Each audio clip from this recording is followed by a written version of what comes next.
राधे राधे दोस्तों, कैसे हो आप लोग। आज की हमारी कहानी का नाम है राजमहल का सच। उस राजमहल में ऐसा क्या था कि राजा के लिए नवजात पुत्र केवल कुछ ही समय के लिए जीवित रहते थे।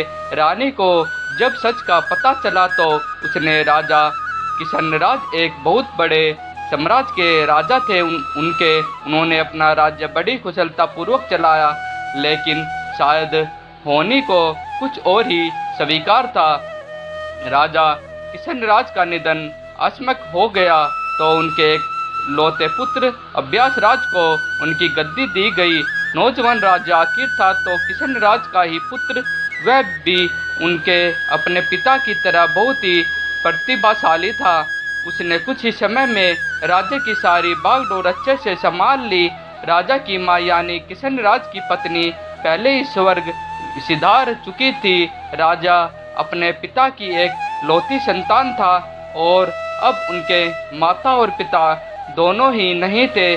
समय समय पर राजा का राज्य के सबसे पुराने और वफादार मंत्री काशीराम मार्गदर्शन किया करते थे और राजा अपने राज्य के सबसे पुराने मंत्री काशीराम को ही सब कुछ मानता था। एक दिन काशीराम ने राजा को विवाह करने की सलाह दी।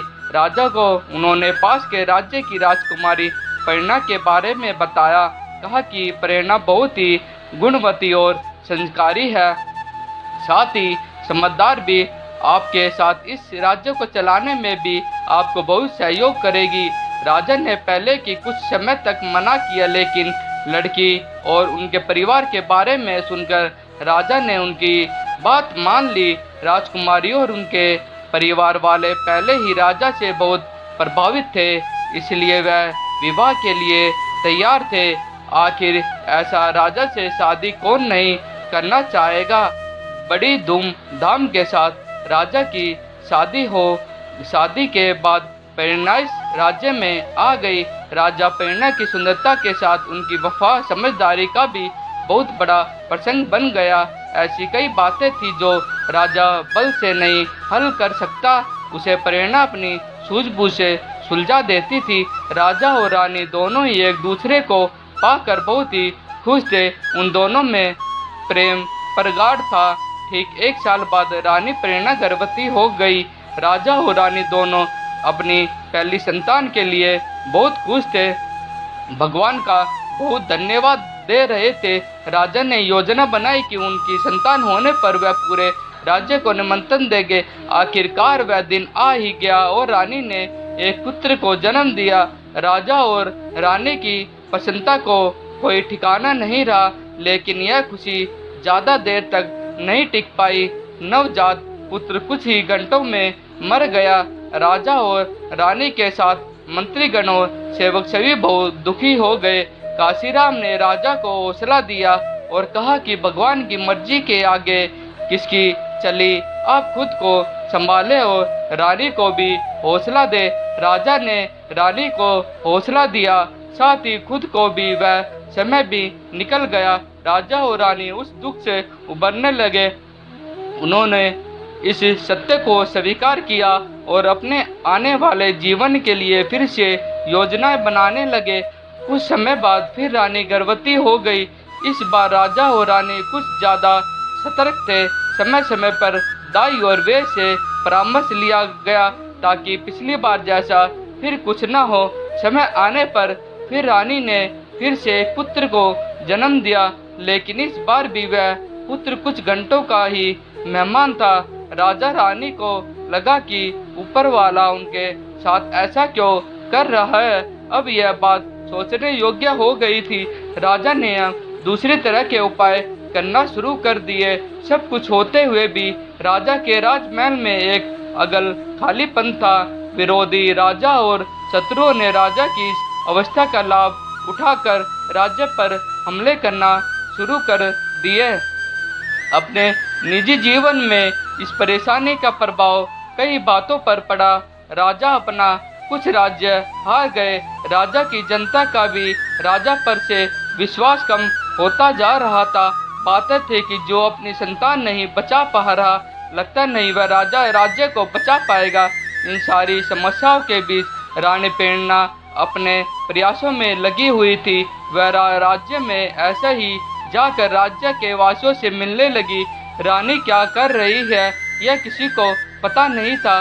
फिर करीब 6 महीने बाद वह राजा को बोली कि अब हमारी संतान की मृत्यु नहीं होगी, लेकिन उसके लिए आपको मेरी बात माननी पड़ेगी। राजा पहले ही जानता कि रानी बुद्धिमान है और कहना मानना हमेशा ही उनके लिए अच्छा रहा है, इसलिए राजा चट से ही हाँ बोलते हुए बोला कि हाँ, आप जो बोले, जैसा बोले वैसा ही होगा। बताइए। रानी बोली, आज रात के बाद मैं अज्ञात जगह चली जाऊंगी और संतान प्राप्ति के बाद मैं उसी समय पर वापस आ जाऊंगी। आप मुझे ढूंढने का प्रयास मत कीजिएगा। राजा बोला, अज्ञात है, आप क्या कर रही है? आप रानी होकर ऐसी बातें कर रही है, आप कहाँ रहेगी? रानी बोली कि अगर आपको हमारी संतान चाहिए तो आपको मेरी बात माननी पड़ेगी। राजा कुछ ना कह सका। फिर रात में राजा जानता था कि वह अपनी रानी से अब पता नहीं कब मिल पाएगा। रात्रि के बाद सुबह जब राजा नींद से जगा तब रानी जा चुकी थी। काशीराम के द्वार पूछे जाने पर राजा ने कहा कि प्रार्थना करें, हम अपने इस प्रयास में सफल हो जाए। राजा को भरोसा था कि रानी जहाँ भी होगी वह इतनी बुद्धिमान है और समझदार है कि परिस्थितियों का सामना कर सकती है। साथ ही उसे यह भी विश्वास था कि रानी जो बोल के गई है वैसा ही होगा, उनकी संतान इस बार जीवित रहेगी। इसलिए राजा अब अपने विरोधियों से निपटने लगा। वह अब विश्वास से भरा था, जिसके कारण उसे उसके अच्छे परिणाम मिल रहे थे। फिर एक दिन अचानक लगभग 10 माह बाद एक सुबह रानी गोद में बच्चा लिए आई। पुत्र था करीब 1 माह का। राजा की खुशी का ठिकाना नहीं रहा। राज्य भी उसके सभी को निमंत्रण भिजवा दिया गया। राजा ने रानी को धन्यवाद कहा, यह आपने कैसे किया और हमसे क्या गलती हो रही थी? रानी बोली, उचित समय पर आपको बता दूंगी। राजा अपने महल में नए मेहमान नन्हे राजकुमार के साथ बहुत खुशी जीवन व्यापन करने लगा। साथ ही राजा के राज्य का विस्तार होने लगा। लेकिन पुत्र आने के बाद रानी में बहुत सारे बदलाव हुए। रानी अब पहले जैसी नहीं रहती, ऐसा सोचना राजा का था। रानी राजा को अपने समीप भी नहीं आने देती थी, कुछ न कुछ कारण बताकर टाल देती थी। राजा के द्वार पूछे जाने पर रानी कहती थी, आपने कहा था कि जो मैं कहूँगी आप मानेंगे, यह भी हमारे पुत्र के जीवन के लिए आवश्यक है। राजा का पुत्र अब 2 साल का हो गया। रानी का समीप न आने पर प्रतिबंध अभी भी राज्य के लिए वैसा का वैसा ही था। इतने समय के प्रतिबंध के चलते अब राजा के मन में कई विचार घर बनाने लगे। फिर एक दिन राजा को इस विचार ने पकड़ लिया कि शायद यह पुत्र उसका नहीं है, कभी शायद उसी में थी। रानी को यह पता चल गया, इसलिए रानी अब उसे अपने पास नहीं आने देती। अब उसे यह विचार हमेशा सताने लगा। अब हर बात और हंसने में वह अपने को अपमानित मान रहा था। राजा ने एक दिन रानी को पूछा कि आपने कहा था कि यह बच्चा कैसे जीवित रहा, आप बताएगी? रानी फिर बोली, महाराज ज्योतिष समय आने दीजिए। राजा क्रोध में आ गया, बोला, मैं कई दिनों आपके व्यवहार को देख रहा हूँ, आप कुछ बहुत ही बड़ी बात छिपा रही है। यह बच्चा किसका है? आप हमें सच बता दीजिए, हम आपको क्षमा कर देंगे। रानी को राजा के इस तरह के बर्ताव से अचरज हुआ। उन्होंने बोला, यह बच्चा हमारा है, आप कैसी बातें कर रहे हैं? राजा बोला कि अगर आपने झूठ बोला या हमसे कुछ छिपाया जो हमें कहीं और से पता चला तो आपको ही और बच्चे को दोनों को दंड मिलेगा। रानी यह सुन क्रोध में आ गई और बोला, महाराज आप किस तरह की बातें कर रहे हैं? बात अगर मेरी होती तो मैं चुप रहती, लेकिन आपने मेरे बच्चे के लिए बोला है और मैं यह बात सहन नहीं कर सकती। सच सुनने की हिम्मत है तो सुने। तब रानी ने एक ऐसे सच से राजा को अवगत कराया जो वह नहीं जानता था। रानी ने कहा कि मैंने इस पूरे राज्य में करीब 6 माह तक भ्रमण किया और जगह जगह जाकर पुराने लोगों की बातें सुनी। आपके राज्य की सीमा पर जंगल में एक समूह रहता है। उनके कुल देवता में उनकी अटूट आस्था है और उनकी शक्ति भी है। साथ ही समूह का एक प्रधान है जो पूरे समूह का ध्यान रखता है। उनकी वाणी मतलब उनके देवता की वाणी। जब आप 1 वर्ष के थे तब आपके पिताजी और माता के साथ एक दिन यात्रा पर गए। बग्घी से यात्रा करते समय उस समूह की एक महिला जो गर्भवती थी बग्घी से टकराकर मृत्यु को प्राप्त हो गई, जिसके परिणाम स्वरूप उन्हें प्रधान ने श्राप दिया, अब से उनका वंश आगे नहीं बढ़ेगा। इसी वजह से आप भी अपने पिता के एक अकेली संतान हैं और इसी कारण हमारी संतान नहीं बच पा रही थी। आपके यहाँ से जाने के बाद मैं वहाँ उन लोगों के साथ रही। शुरू में उन लोगों को मुझ पर क्रोध था, लेकिन फिर वह मेरी आस्था देखकर पिघलने लगे। मैंने देवता से प्रार्थना याचना, लेकिन एक बार तीर कमान से निकल गया तो वापस नहीं आता। हमारी संतान फिर पैदा होते ही चली गई। फिर राजा पूछता, यह बच्चा किसका है?